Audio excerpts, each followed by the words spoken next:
panggil nomor yang pertama itu dari kelas 12 IPS. Beri tepuk tangan yang meriah.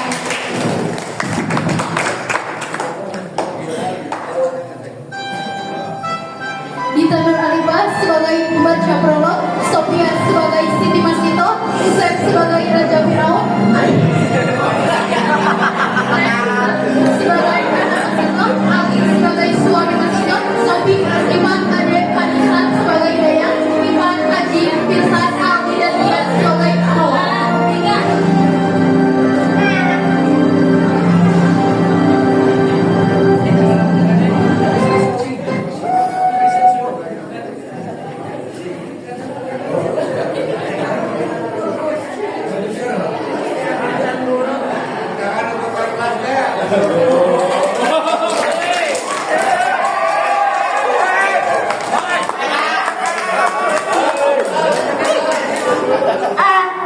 Kisah ketemuan Iman Siti Masito. Pada zaman dahulu, Mesir dipimpin oleh seorang raja yang sangat mengagungkan dirinya sebagai Tuhan bagi rakyatnya. Dialah Fir'aun.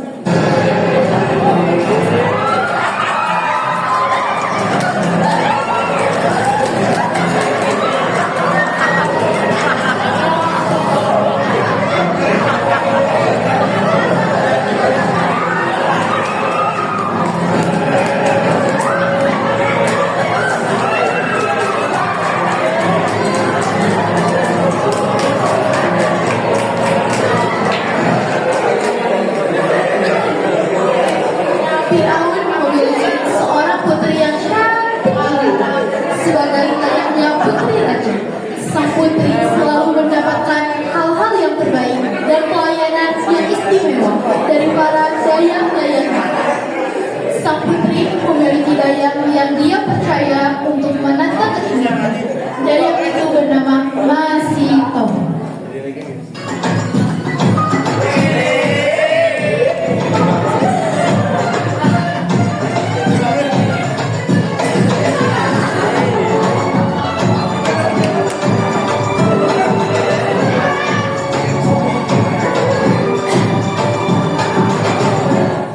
Suatu hari, Masito sedang menyisir rambut indah sang putri.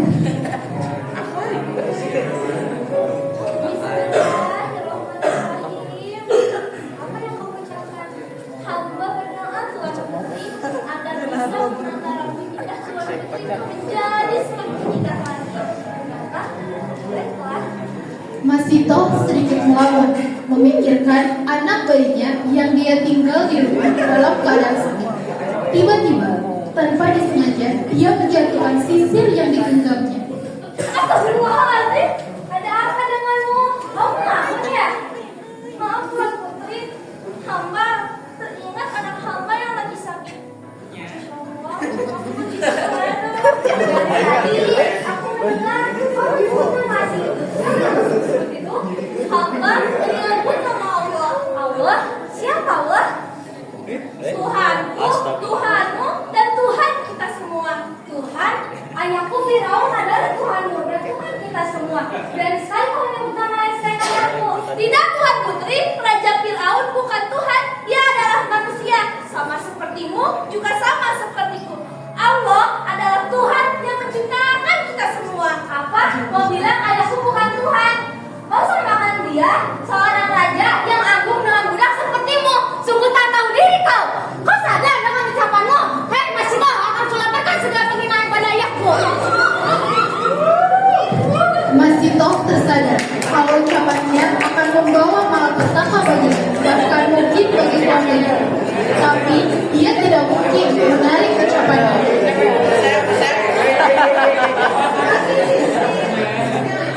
Pulanglah ia ke rumah dengan perasaan cemas dan khawatir.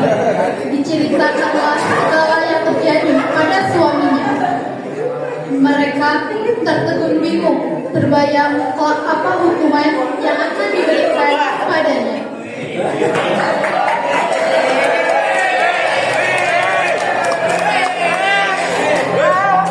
Di sana, sang putri melaporkan segala yang kepada Firaun.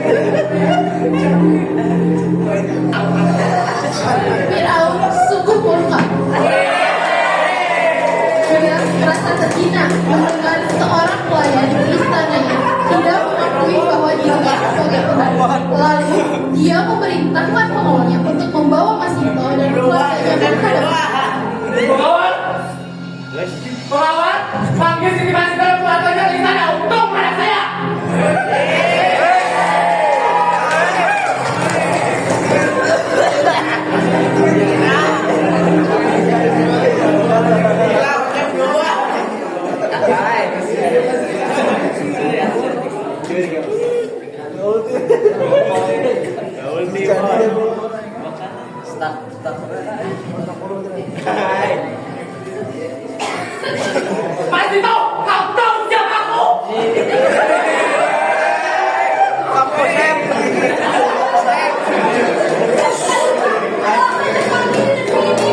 Kau tahu? Selain aku rajamu, aku adalah Tuhanmu.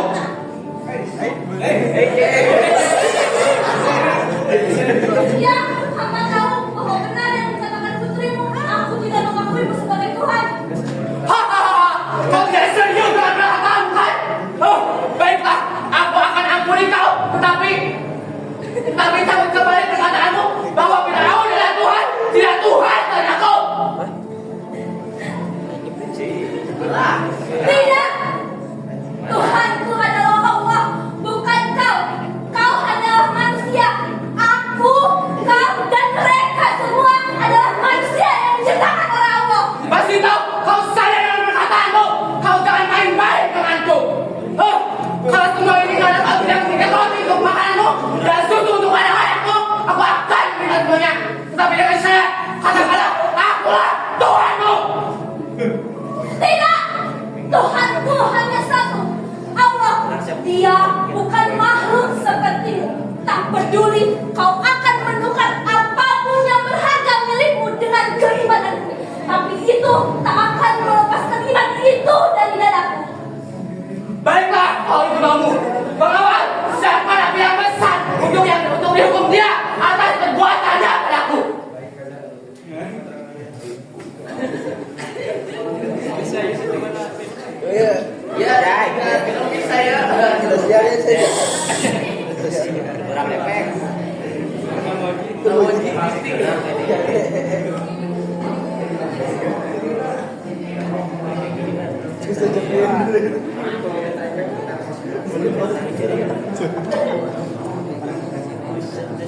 Ini akibatnya jika kalian tidak menganggap bahwa Ayahku adalah Tuhan. Tidak, lebih baik kami mati di bakar api daripada menganggap ayahmu itu Tuhan.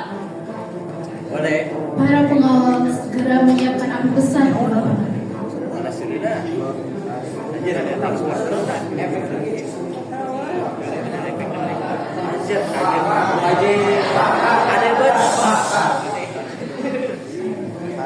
Masito memeluk erat bayinya. Suami dan anaknya terlihat cemas. Masito dan suaminya tahu ini adalah konsekuensi dari apa yang terjadi. Tidak, aku hanya tidak tahu apakah anak-anak kita bisa melewati ini semua. Kau tahu bahwa Allah selalu ada untukmu. Percayalah, Allah akan menolongmu.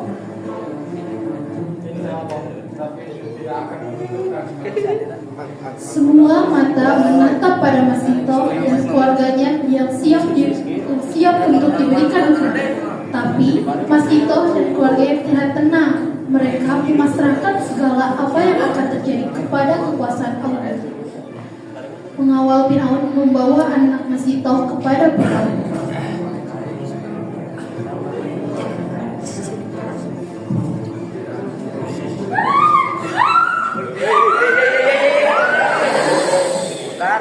Hai Masito, lihatlah, anakmu sekarang tidak ada di tanganmu. Aku akan membuktikan padamu bahwa akulah Tuhan yang bisa berbuat apapun.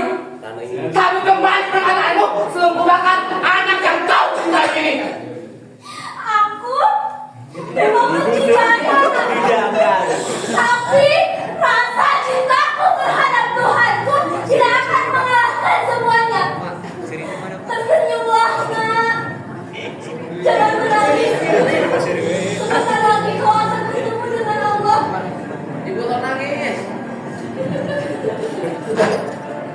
Masito dan anaknya pun berpelukan untuk terakhir kali.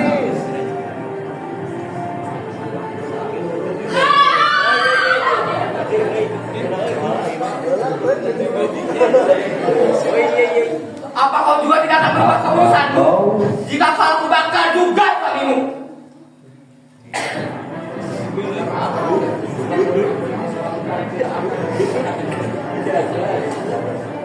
Suamiku, jangan khawatir. Apapun yang Fir'aun lakukan tidak akan merobohkan keimanan. Pengawal pun membawa suami Masito.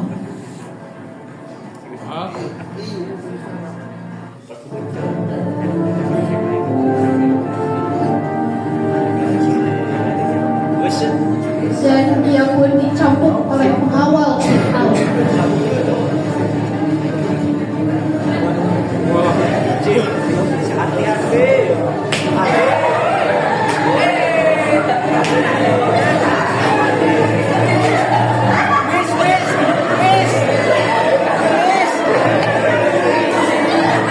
Lalu dimasukkan ke dalam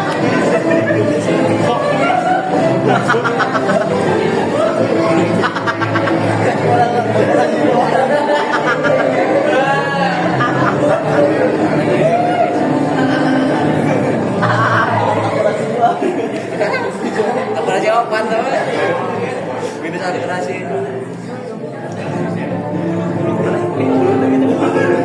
Berikan kepadaku, sini berikan kepadaku. Dia anak yang belum tahu apa-apa. Biar aku didik supaya tidak menjadi pembangkang sepertimu. Lebih baik dia mati bersamaku dalam iman daripada aku harus memberikannya kepada aku dan menjadi pengikutku. Tiba-tiba si bayi yang tertidur di pelukannya membuka matanya dan berbicara. Wahai ibu, jangan bersedih. Kuatkan hatimu ibuku, bertakwalah kepada Allah. Sesungguhnya Allah bersama orang-orang yang beriman. Setelah mendengar bayinya tambah keimanan seperti Masito berjalan dan ditarik pengawal dengan senyum menuju api seraya berkata, Akan kubuktikan padamu betapa besar rasa cintaku kepada Allah. di akhir cerita, masuklah Masito dan keluarganya ke dalam kuali yang sangat panas. Tetapi Allah memberikan sebuah keajaiban. Air yang semula panas menjadi dingin di badan Masito dan keluarganya seperti didinginkan surga. Dia dan keluarganya meninggal dengan tidak melepaskan keimanannya pada Allah Subhanahu wa Ta'ala. Karena keimanannya tidak bisa dinilai dan ditukar dengan benda yang mahal dan berharga. Dan cintanya kepada suami, anak, dan hal-hal duniawi tidak melebihi kecintaannya karena Allah Subhanahu wa Ta'ala. Ingatlah, sesungguhnya beriman kepada Allah menjadikan kita bahagia dunia dan akhirat. Dan sesungguhnya Allah bersama orang-orang yang beriman. Masya Allah.